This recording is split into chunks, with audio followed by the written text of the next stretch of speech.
लस्सी बनवाई मुझे काजू, नड़िया गुंड, चीनी, condense milk, chocolate syrup, Bournvita powder, दही। चलतु स्टार्ट करिबा। मिक्सी रे मु दही नहीं जाइए, आपण अकॉर्डिंग नहीं पारिबे। से मु 3 चम्मच चीनी रो ऐड करिछि।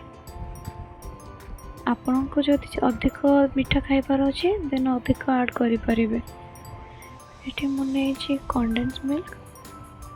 आपण पाखरे जदि कंडेन्स मिल्क थिबो देन आपण ऐड करि परिबे, नहले आको स्किप करि परिबे। मु एठी 3 चम्मच रो व्यवहार करिछि।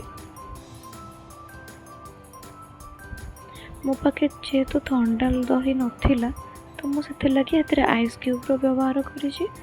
आपण ठंडा दही थिले ठंडा दही रो भी व्यवहार करि परिबे। सेथिरे आइसक्रीम मो पाखरे थिला, मु एठी वैनिला फ्लेवर आइसक्रीम यूज करिछि। ताको मिक्स करि देछि। तापर 2टा ग्लास नेछि गार्निशिंग पय चॉकलेट सिरप रो व्यवहार करिछि।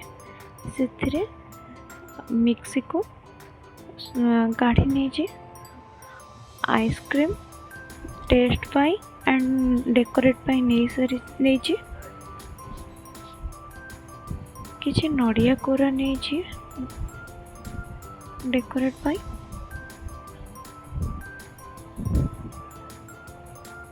बॉर्नविटा पाउडर भी नहीं।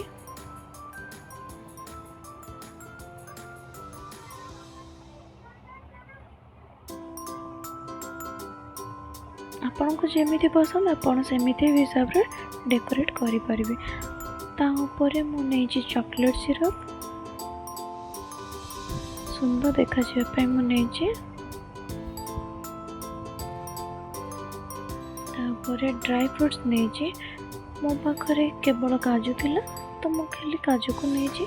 आपण को पाखरे जहाँ भी किसमिस चेरीज जहाँ भी थिबा आपण डेकोरेट पाई नहीं पारिबे। एबे लस्सी प्रस्तुत हो गला। आपण याको सर्व करि पारिबे। Thank you for watching.